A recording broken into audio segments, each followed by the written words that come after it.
there, and welcome to another edition of Catalysts, a platform for the scientific community to connect, discover, and transform.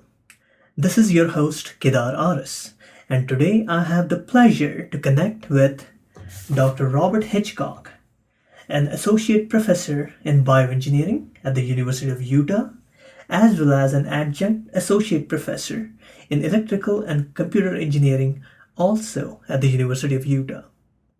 Dr. Hitchcock's research interests include medical device design and development, antimicrobial devices for infusion therapy, implantable biosensors, drug delivery, and cardiac tissue engineering.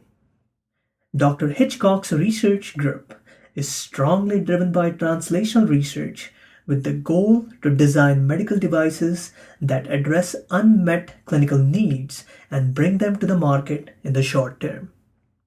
Dr. Hitchcock's lab is currently focused on various translational research projects, including developing a load sensor to continuously monitor limb loading during tibial fracture rehabilitation, developing a wireless intravaginal pressure transducer to continuously monitor intra-abdominal pressure during pelvic floor disorder rehabilitation, developing fiber optics confocal microscopy optimizations to identify cardiac tissue microstructures that are currently hard to image using other imaging modalities, develop a robust tissue culture model for cardiac fibrosis, as well as developing a bioreactor to make stem and progenitor cells scalable to clinical applications.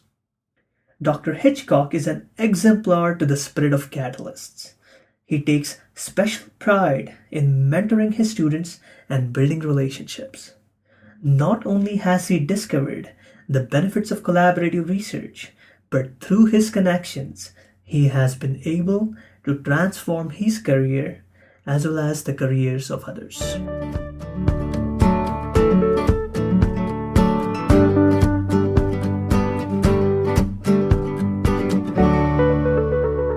Dr. Hitchcock, welcome to the Catalyst podcast.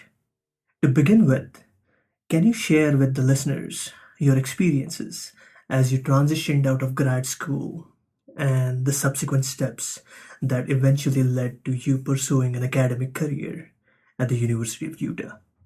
Yeah, well, thanks, Kedar. It's good to be with you this morning, and I'll do my best to try to answer the questions that you ask me.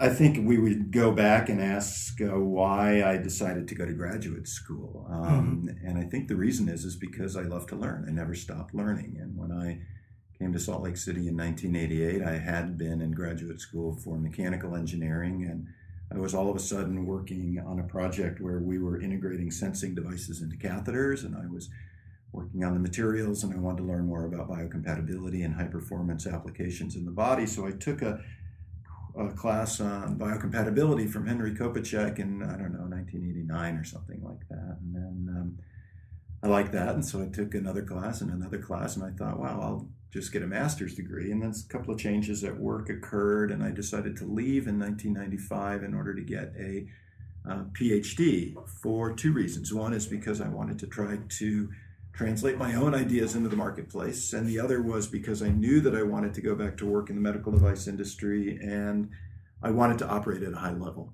I wanted to be able to interact very easily with attorneys and MBAs and MDs and PhDs. I wanted to be a medical device executive, and so I decided that combining my love of learning, the proximity of the University of Utah, my ability to take some time off from work, and my future career goals, it would be a great idea to get a PhD. And the person that really tipped this for me was Patrick Tresco when I met him in 1995. And he actually suggested to me that I join his laboratory and get a PhD. After I received my PhD, and along the way, I was not only a full-time graduate student, but I did a lot of medical device consulting on the side, and so I stayed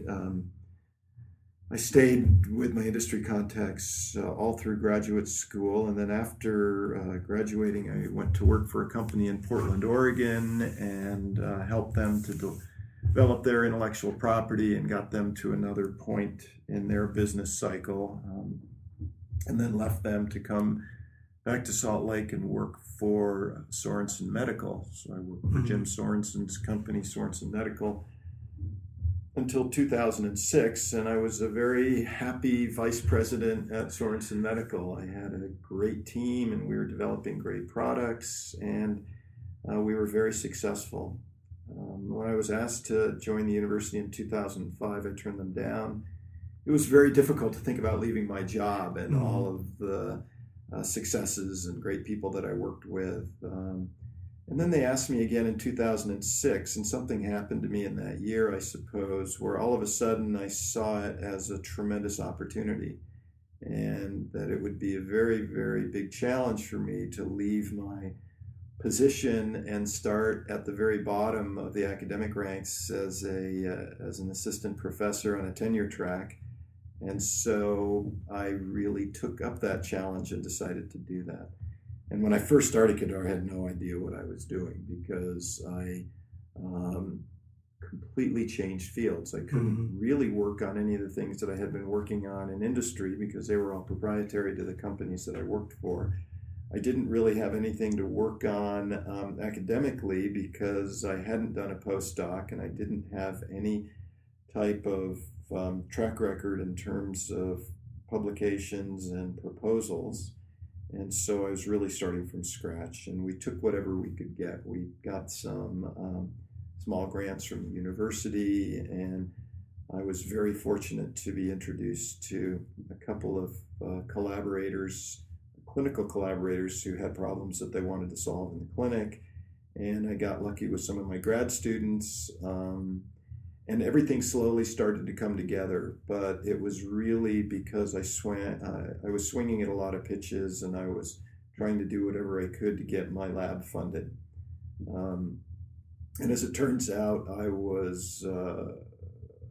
worked very hard. I was a little bit lucky. I was a little bit fortunate, and that seemed to work for me, and that multiplied and sort of catalyzed a couple of other successes in the laboratory.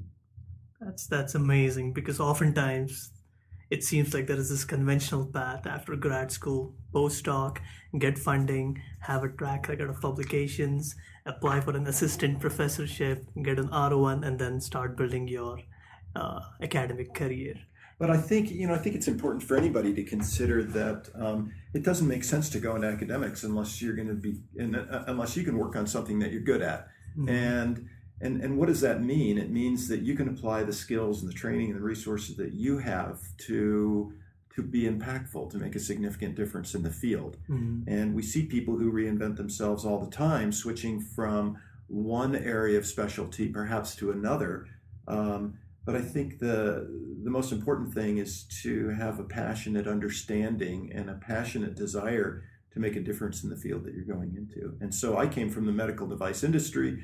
So what was my focus? It was really on new device technologies. Got it. And it was that passion to make a difference that fueled those initial years where perhaps you didn't have the funding and it was just trying to make things happen. Right.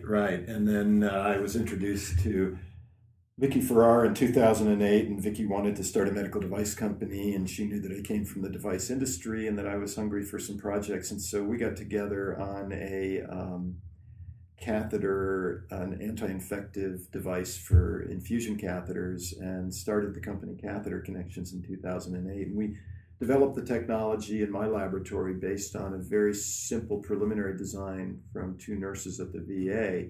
But we subsequently redesigned the product in my lab and started this company and funded the company. And that was a really great project because it made me feel very comfortable that I had some sort of a safety net starting a commercial entity. It was also an area that I was very familiar with, working on product development and getting things into the marketplace through regulatory approval.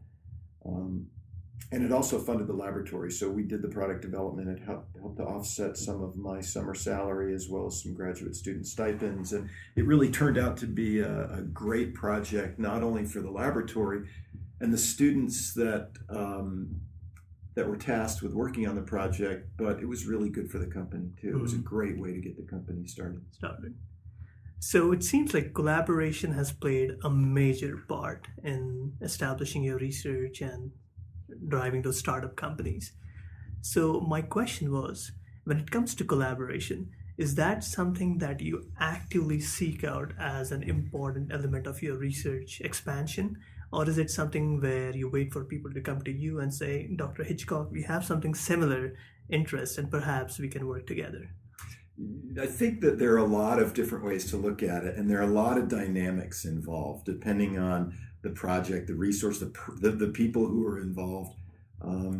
Maybe it's a lot like dating. Right? You sort of date people for different reasons, but at the onset, there has to be some sort of attraction for the collaboration.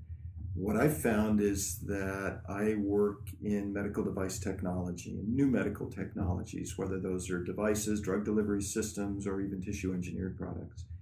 And in order to truly understand what the problem is, we need to partner with clinicians.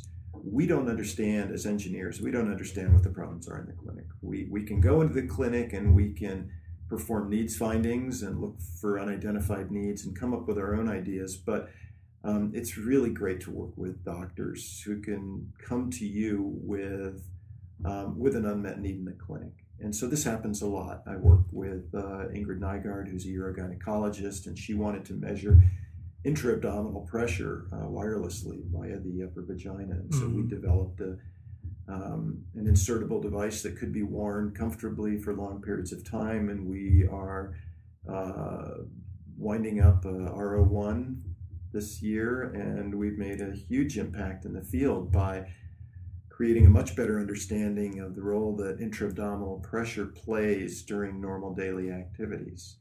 And with Eric Kubiak, Eric's a trauma surgeon, and he was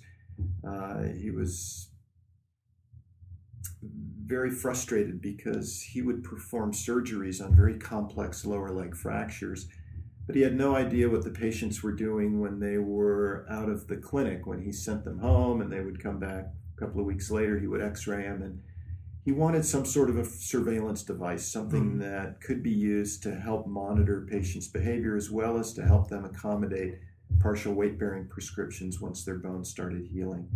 And so we developed a lower leg measuring device, an underfoot measuring device that computes lower leg loading, and that turned into a great project, and that's funded by the Department of Defense, and we're really making a difference in the orthopedic field there, providing data for the first time that shows how people ambulate and how people adapt to partial weight bearing over a 6-week period of time.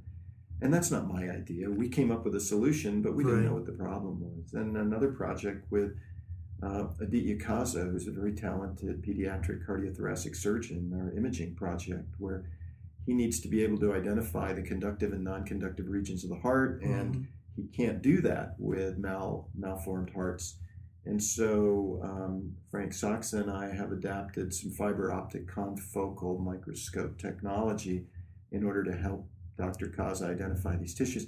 And that's turned into a great project. And that was a 2-year R21 that was funded by the National Institutes of Health. So I think when I look at the projects that I like the most, it's because I get to work with great physicians and clinicians who are able to provide a real sense of urgency and relevancy to the work that we do. Now, we do have projects that don't involve physicians, but I think the big ones that are going to make an impact in the clinic are. And certainly with Catheter Connections, we worked with infusion therapy nurses and infection control specialists every step of the way. Got it. When it comes to building a research portfolio, what's your take on how much emphasis should be put on doing translational research as opposed to doing basic research? Well, I think as a society, we owe it to ourselves to have a nicely balanced portfolio. I can get really excited about a manned mission to Mars, but I'm not sure what that would bring us in the near term. But I think for our collective psyche, doing these things is good. And you don't know, when you're in the process of exploration, you don't know what fruits it's going to bring. So on the one hand, I think that performing basic research is just a fundamental quest of our humanness. and it's part of our story as a civilization and as a society. But we should be catching the low-hanging fruit, right? We should be plucking the low-hanging fruit, because when you think about some of the very solvable problems that we see that can be addressed through adequate funding and through dedicated research teams, it seems silly not to have a portfolio that addresses the entire spectrum of translational opportunities that are low-hanging to scientific discovery that may be far-reaching, but also far-ranging. And I think that the pendulum swings a little bit. I think it does. It's sort of interesting to consider what we can do as a society when we really focus our resources on it. And I think that we do see funding opportunities shift around a little bit, and whether it's communication or transportation or nanotechnology or AIDS, we've seen directed efforts in funding actually lead to technology that makes a difference in people's lives. So I think we have to have it all. And when you don't have a balanced portfolio like that, you're going to be missing opportunities. Got it. And when you are focusing on your research lab growth, is there a philosophy to have vertical integration where you can do everything, or do you try to maximize resources by doing horizontal integration where each module or each lab collaboration has their own expertise, and you try and maximize efficiency and effectiveness by doing what each lab is good at and then building on that? No, I think it's important in academic laboratories, and I think about mine. So on the horizontal side, we can horizontally integrate with different laboratories in order to laterally extend ourselves and our capabilities. But I think it's really important for us as engineers to be able to build our ideas. And so we are fairly vertically integrated in terms of being able to come up with conceptual designs, to realize those designs, to do 3D printing in order to understand the designs a little bit better, and then to make molds and make injection molded parts or laser cut parts in order to come up with pilot processes to make these things. And then the integration continues all the way to developing devices that have been biocompatibility tested and sterilize those devices so that they can be used on humans. So in our laboratory, I think about our wireless abdominal pressure sensor project. Certainly we get a lot of components from vendors, the integrated circuits and the printed circuit boards and the raw materials, but we do all of the molding, all of the device assembly, all of the device testing, sterilization. We format it for use with the patients, then we collect the data, we scrub the data, we write the manuscripts, put the figures in, and get it published. So I guess that's pretty good vertical integration for an academic lab. Got it. And you mentioned one of the keys, or one of the important keys to your success, has been working with the right people and hiring the right students. So my question was, what do you look for when you're, say, deciding to hire a grad student or a postdoc to work in your lab? What are some of the traits or attributes that you look for? I like students who are able to work with their hands, who can think conceptually, and who have some idea of how to translate ideas into reality. I like students that have done very well in school because our program is academically rigorous. I like students who aren't afraid to work hard and understand that this is a full-time job that doesn't pay very well. If they think it's a part-time job that pays well, then they tend not to spend enough time in the laboratory. They think it's a full-time job that pays well, they tend not to graduate on time. And a lot of it is personality. You want people that you can work with, that you can communicate with, that fit in your lab group well. So one of the important things about developing a team that you work with is that there's this esprit de corps, that they can actually learn from each other, that the junior graduate students can learn from the senior graduate students, and that they continue this sort of energetic transfer from generation to generation. And so you have to have the right type of personality to fit in. You don't want anybody that's going to detract from that energy, and you don't want anybody that's going to dominate it. And so they have to have this sort of the special skills that we're looking for. And, I think more than anything else, they need to be able to commit themselves fully to the process of getting their PhD. I always say that great things happen when graduate students spend a lot of time in the laboratory. Got it. And how much time do you spend encouraging cross-training amongst your grad students so that they not only develop skills beyond their individual area of expertise, but also helps maximize the resources in your research lab? Yeah, I wish I could tell you that I had that level of strategic human resource development in my laboratory, but I don't. Okay. However, I'm very fortunate to work with extremely talented students who A, aren't afraid to learn new skills, and B, have the capability to do it. And so what I see in my laboratory is we have a lot of graduate students who not only know the hardcore engineering skills about how to perform production analysis in order to look at process capability, but also know how to transfect cells and perform cell culture and perform animal surgery. That type of cross-discipline is really important to me. And I think that the students that I train in my laboratory, I want them to have the boots on the ground skills that are needed to translate today's technology into the marketplace, but also understand that the future of medicine is going to be very different than how we're practicing it today, and that they will be the agents of change. They will be the leaders that move us from a classic engineering-based paradigms for our solutions to life science-based paradigms for the solutions.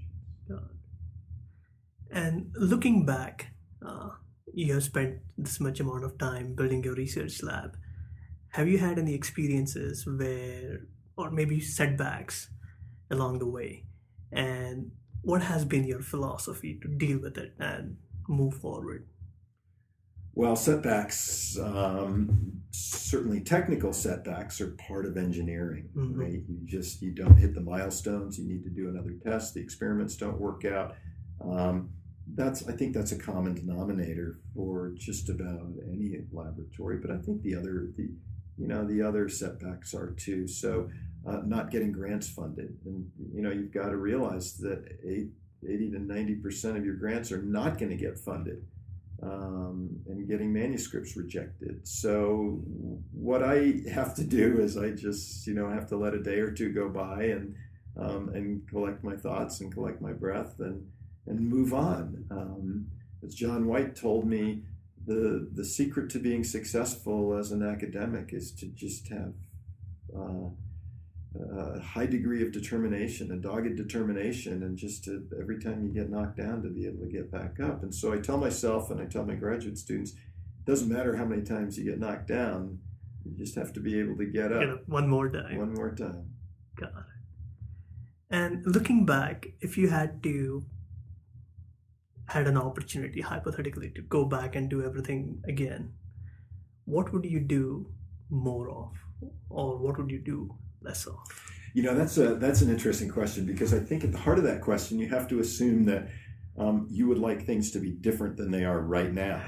Right. So the question really is, how would you like things to be different right now, and how would you have done that? You know what? I don't want anything to be different right now. I really like the size of my lab and the progress that we've made. I'm very proud of our achievements and really proud of the students who have graduated and the ones that I have right now. I think if I had to do anything differently, I would have learned to relax a little bit more during the first 4 or 5 years. I would have been a little bit more mindful about building my dossier, even though I think I was very organized. I think that just understanding what has to happen, I tend to let deadlines sneak up on me, and I think that that's not a good thing. I think another thing that I would do differently is try to do a little bit better job of leaving my work at the office. It's very difficult these days with internet connections everywhere and smartphones and laptop computers. And I think that in order to do that, you have to be very purposeful and intentional about doing it. And that's hard to do as an academic when you've got colleagues emailing you from overseas at all hours of the day and students sending you requests for this and that at 2 o'clock in the morning. Weekends don't seem to matter. So you have to be very intentional about setting some boundaries. Got it. So if you had to identify maybe 2 or 3 traits to become successful as a researcher, what would you think those might be? You don't have to limit yourself to 2 or 3. Let's assume that you already have your position. Okay, let's assume that you've been hired as an assistant professor. So what along with that assumption comes the fact that you're smart and hardworking and you have some success. So then the question becomes, as a startup assistant professor, what 2 or 3 things would you do in order to try to ensure your success? Right. Make sure that when you're working, you're focused at work and you're working hard. Make sure that you set very intentional objectives. There's a big difference between working and productivity. Just because you're busy doesn't mean you're being productive. Focus on those things that matter. Don't worry about delegating to your graduate students. You need to, however much you're delegating your graduate students, you need to do more. And then be resilient. Be resilient. Make sure that you're working on the things that you want to get funded. And be very determined about submitting proposal after proposal. Remember, Mario Capecchi won the Nobel Prize on an idea that was not funded by the NIH because they said it wasn't going to be meaningful and it wasn't realistic. So these things happen all the time, and you just have to be very resilient. And one final question before we end this interview. You have accomplished so much already, but 15-20 years from now, when you have done so much more, and when you look back, what would you like your legacy to be relative to your peers and the students who you have and who look up to you? I think that's a pretty easy question. I've developed a lot of products in my career, and I expect to develop a number of additional products, but I think the very best product that we develop here in the Department of Bioengineering at the University of Utah is our students. And so I think the highest accomplishment that I can achieve is to have successful students. And the greatest respect that I can have from my peers would be for them to say, Bob does a great job of training his students, and they really go on to do wonderful things. And with that, we'll wrap up this podcast. Dr. Hitchcock, thank you for taking the time to join us. Okay, thank you. Good. If you liked what you have heard, I encourage you to share this episode with a friend. I'd also love to hear your thoughts on how you are striving to be a catalyst. So I invite you to leave a comment on the Catalyst's website. Thank you for listening, and until next time, connect, discover,